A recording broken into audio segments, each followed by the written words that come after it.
ಯೋಚನೆ ಇತ್ತಲ್ವಾ? ಕೊನೆಗೆ something that has given to you. ಏಸಿ ಜೀವನದಾಸೆ ಪಶುಪತಿ ನಿನ್ನ ಹಸನಾಗಿ ಭಜಿಪಾಸೆ ಸುಖವಿತ್ತು ಕಾಯೋ ಕೃಷ್ಣ ಅಂತ ಕೇಳ್ತಾರೆ. ನೆಕ್ಸ್ಟ್ ಬಹಳ ಮುಖ್ಯ, ಇದೇ ಭಗವದ್ಗೀತೆ ನೆಕ್ಸ್ಟ್ ಸ್ಟ್ಯಾನ್ಸ. ಊರೊಳಗೆ ವ್ಯಾಪಿಸಿರುವ ಘೋರಾಂಧಕಾರವನ್ನು ಪಾರುಗಾಣಿಸಿಯನ್ನ ಕಾಯೋ ಕೃಷ್ಣ ಅಂತ ಕೇಳ್ತಾರೆ.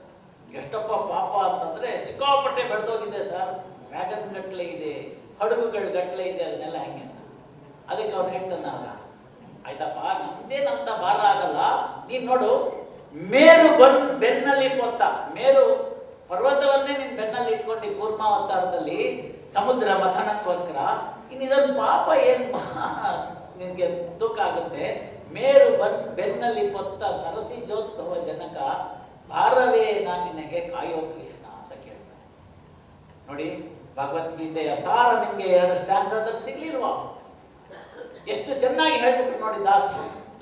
ಇದನ್ನ ನಮ್ಮ ಮನಸ್ಸಿನಲ್ಲಿ ಇಟ್ಕೋಬೇಕು. To be or not to be, to do or not to do, ಇದನ್ನ ಮಾಡಿದ್ರೆ ಸರಿನಾ ಅದನ್ನ ಮಾಡಿದ್ರೆ ಸರಿನಾ, ಎಲ್ಲ ದ್ವಂದ್ವಗಳು ಬರ್ತಾ ಹೋಗುತ್ತೆ. IAS ಎಕ್ಸಾಮಿನೇಷನ್ ಬರೆದಿದ್ದಾರೆ, ಒಂದು ನಂಬರಿನಲ್ಲಿ ಅವಕಾಶ ತಪ್ಪಿದೆ, ಬೇಸರ ಆಗೋದು ಸಹಜ. ಉಪ್ಪು ಹುಳಿ ಖಾರ ತಿಂದಿರ್ತಕ್ಕಂಥ ದೇಹ, ಇಲ್ಲ ನನಗೆ ಬಹಳ ಖುಷಿ ಆಯ್ತು ಅಂತಂದ್ರೆ ಸುಳ್ಳು ಹೇಳುತ್ತಾರೆ ಅಂತ ಎಲ್ಲ ಮನಸ್ಥಿತಿಯನ್ನ ಇದ್ದು ಕಪ್ಪು ಗೆಲ್ದೆ ಇದ್ರೆ ಅಲ್ಲೋಗಿ ಅಳ್ಳಿಲ್ವಾ? ಅದಕ್ಕೆ ದೇಶ ಏನಾದ್ರು ಅಡ್ಡ ಬಂತ, ಯಾರ್ಯಾರು ಸೋತರು ಎಲ್ಲರೂ ಹತ್ತಿದಾರಲ್ವಾ? ಆ ಡಿಪ್ರೆಷನ್ ಅನ್ನೋದು ಮನುಷ್ಯ ಸಹಜವಾದಲ್ವಾ? ಸ್ನೇಹಿತರೆ, ನಮ್ಮ ಜೀವನದಲ್ಲೂ ಕೂಡ ಈ ತರ ಪರೀಕ್ಷೆಯ ಕಾಲ ಬರುತ್ತೆ. ಎಷ್ಟೇ ನೀವು ಹೇಳ್ಬೋದು ಏನಂತ, ಸೋಲೆ ಗೆಲುವಿಗೆ ಮೆಟ್ಟಿಲು ಅಂತ. ಸೋಲ್ತಾನೆ ಇದ್ರೆ ಮೆಟ್ಲು ಯಾವಾಗ ಸಿಗುತ್ತೆ? ಇವೆಲ್ಲ ಹೇಳ್ಕೊಳ್ಳೋದು ಚೆನ್ನಾಗಿರುತ್ತೆ.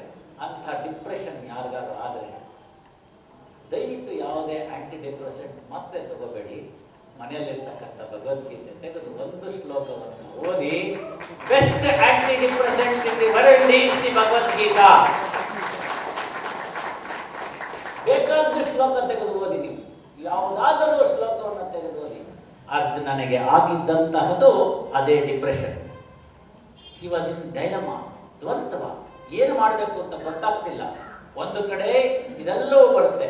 ಕೃಷ್ಣ ಅದನ್ನೆಲ್ಲ ಅವಾಗ ಹೇಳ್ಬಿಟ್ಟು, ನೀನೇನ್ ಮಾಡ್ತೀಯ, ನಾಹಂಕರ್ತ ಹರಿಕರ್ತ ಅಂತ, ತೃಣಮಪಿ ನಚಲತಿ ತೇನ ವಿನಾ, ಇದನ್ನೆಲ್ಲ ಕೂಡ ಹೇಳಿದ್ದಂಥದ್ದು. ನೀನೇನ್ ಮಾಡಬೇಡ, ನೀನು ಕೇವಲ ನಿಮಿತ್ತ ಮಾತ್ರ, ನಿನ್ನಿಂದ ಆಯ್ತು ಅನ್ನೋದನ್ನು ತಿಳ್ಕೋಬೇಡ. ನಿನ್ನಿಂದ ಆಯ್ತು ಅಂತ ಯಾವತ್ತು ತಿಳ್ಕೋತೀಯೋ ಅವತ್ತು ನೀನು ಫೇಲ್ಯೂರು. ಯೋಚನೆ ಮಾಡಿ, ಎಲ್ಲರೂ ಯೋಚನೆ ಮಾಡಿ. ಮನೆಯಿಂದ ಸಖತ್ತಾಗಿ ಕಲ್ತಿರ್ತೀವಿ, ಅಣ್ಣ ಹೇಳ್ಕೊಟ್ಟಿರ್ತಾನೆ, ಡ್ರೈವಿಂಗ್ ಸ್ಕೂಲ್ಗೆ ಹೋಗಿರ್ತೀವಿ, ಎಲ್ಲ ಆಗಿರುತ್ತೆ, ಪರ್ಫೆಕ್ಟ್ ಏನು ಝೆಡ್ಡು ಎಲ್ಲ ಹೊಡೆದಿದ್ದೀವಿ ನಾವು. ಅದೇನೋಪ್ಪ RTO ಎಕ್ಸಾಮ್ ತಗೊಳ್ಳುವಾಗಲೇ ಫೇಲ್ ಆಗ್ತೀವಿ, ಅಥವಾ ಅವ್ರು ಫೇಲ್ ಮಾಡಿಸ್ತಾರೆ. ಅದು ಯಾಕೆಂದ್ರೆ ಓವರ್ ಕಾಶಿಯಸ್ ದಟ್ ಫೀಲಿಂಗ್ ಬಂದ್ಬಿಡುತ್ತೆ. ಅದಕ್ಕೋಸ್ಕರ ಕರ್ಮಣ್ಯವಾಧಿಕಾರಸ್ಥೆ ಅಂತಕ್ಕಂಥದ್ದು. Do your best, leave it rest to me. ಯಾರಿಗೆ ಯಾವ ಜನರ ಜೀವನದಲ್ಲಿ ಯಾರ್ಯಾರಿಗೆ ರಸ್ತೆ ಇಲ್ಲವೋ ಅವರಿಗೆಲ್ಲ ಒಂದೇ ರಸ್ತೆ, ಅದೇ ಕರ್ಮಣ್ಯವಾಧಿಕಾರಸ್ಥೆ.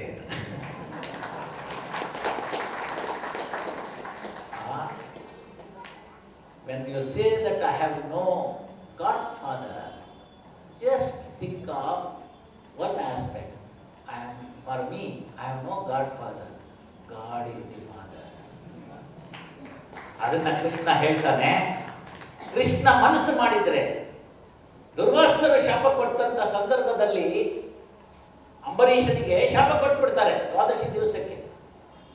ಆ ದುರ್ವಾಸರು ಎಲ್ಲೆಲ್ಲ ಹೋಗಿ ಮೊರೆ ಇಡ್ತಾರೆ, ನನ್ನನ್ನ ಸುದರ್ಶನ ಚಕ್ರದಿಂದ ರಕ್ಷಿಸು ಅಂತ.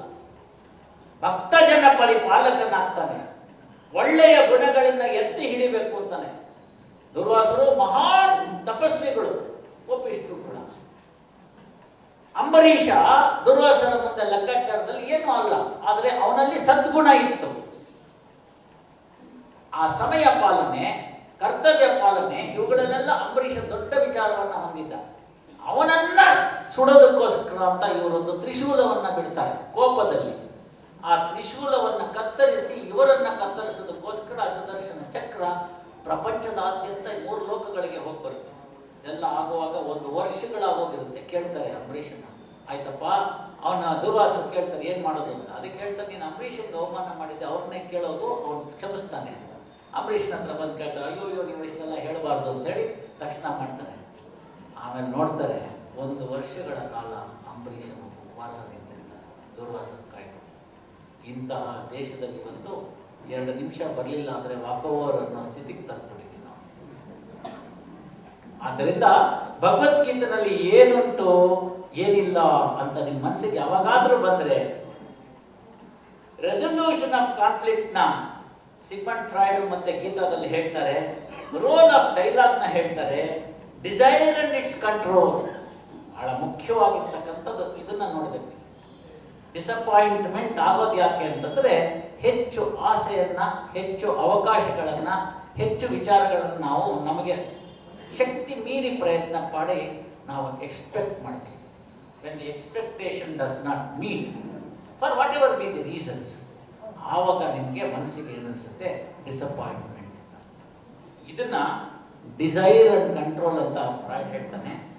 ಗೀತಾದಲ್ಲಿ ಹೇಳ್ತಾರೆ, power of desire such as lust, need.